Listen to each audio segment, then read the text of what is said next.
Hi. Morning. Wow, it's a beautiful morning here.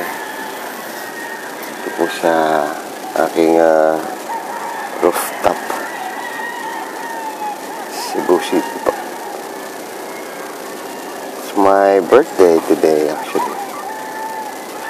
6 a.m. Went early up. Yan. Akyat po kagad ako para makareceive ng message sa ating Ama.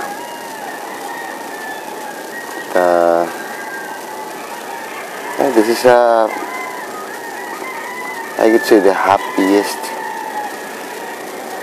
birthday of my whole life. I'm 41.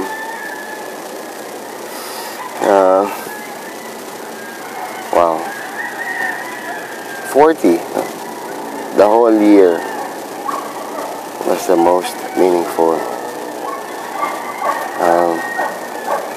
The whole 2012. So ngayon, as I celebrate my 41st birthday today, iba po yung pakiramdam. Sobrang happy and sobrang joyful, no? So hindi lang po happiness, because ito pong age 40 ko last year, the whole year before today, I was able to define the difference between happiness and joy na experience ko po.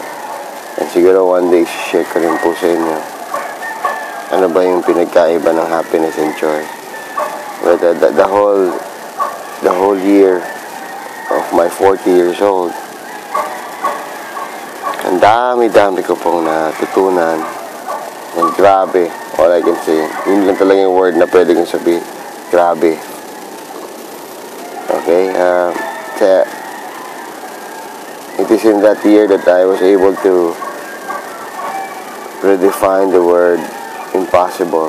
Actually, hindi pala redefine, delete.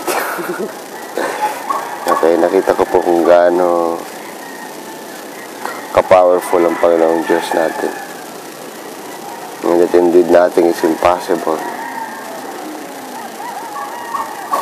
Lahat po ng mga imposibleng bagay nag-unfold right in front of me.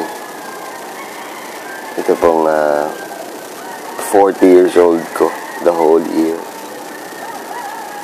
Okay, so that's why, wow, ewan ko kung gusto nyo rin po yun. But I'll tell you, it's the best thing in life. Pag nagkaroon ka po ng totoo, okay, I will use the word totoo, at malalim na relasyon sa Diyos,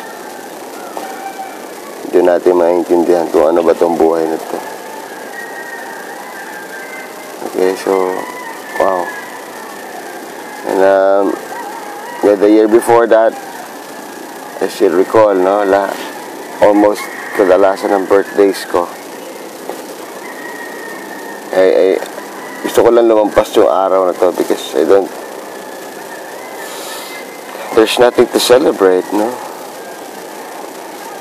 Anong i-celebrate na isang taong palpak? Anong i-celebrate na isang taong walang nagawang accomplishment sa buhay? Marami nasaktan, hindi makapag-provide,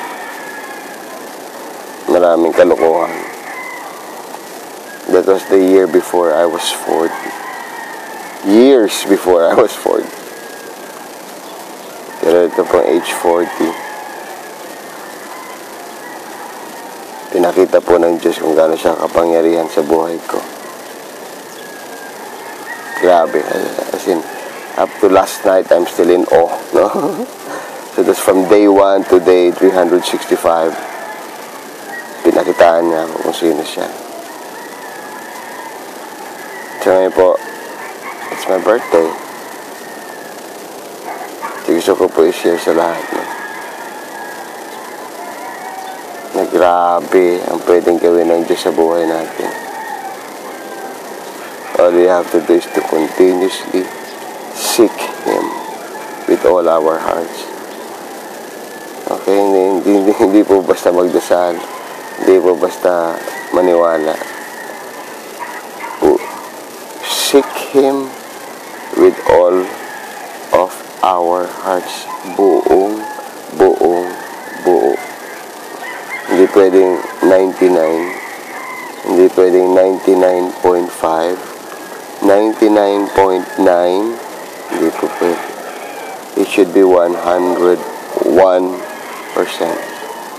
Seeking God. Yun po ang message ko sa inyo. Ngayon po, 41st birthday ko. I'm so excited, no? Yes, titignan niyo po ako dito sa video na to. I may have grown older. Kaya tinitingnan ko yung sarili ko dito sa video. Wala na akong buhok. Mas malalim yung mata ko.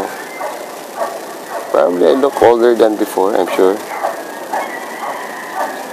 Pero it doesn't mean I'm deteriorating. Actually, I'm so excited. I feel better than I was before. I'm so excited to live. God.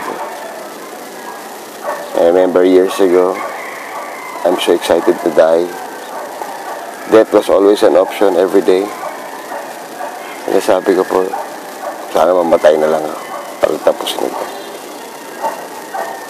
Pero alam mo po, itong age 40 ko, life was so good.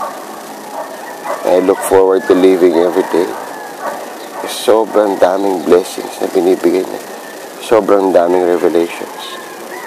Sobrang daming wisdom. Now at 41 today, starting today, mas excited pa po ako than I started last year, itong 40. Because same day, last year, I was expectant na sasagutin po yung mga dasal ko. Ngayon po, nakita ko sinagot lahat yung mga dasal ko. But it all happened when I committed to seek Him first. Okay, dati po nababasa ko lang yung scripture na seek first His kingdom and His righteousness, and all these things shall be given to you as well. Dati po, binabasa ko yun, hindi ko maintindihan ano ba yun. Oo, nagdadasal naman ako. Oo, nagsisimba naman ako. At ganun, mahirap pa rin. Dami pa rin problema, etc. Pero totoo po pala yun. Pero ang ibig niya sabihin, seek Him first with 100% of all your heart, all your mind, all your body, all your soul. It should be 100% or nothing. Okay? Maraming salamat po sa lahat ng mga tao na naging parte nitong 40 years old ko. And believe me guys, we ain't seen nothing yet. Tinatanggap ko na po. Gagamitin ako ng Diyos para ipakita sa inyo kung gaano siya ka-powerful, kung gaano siya kalakas through my life. And I submit to Him.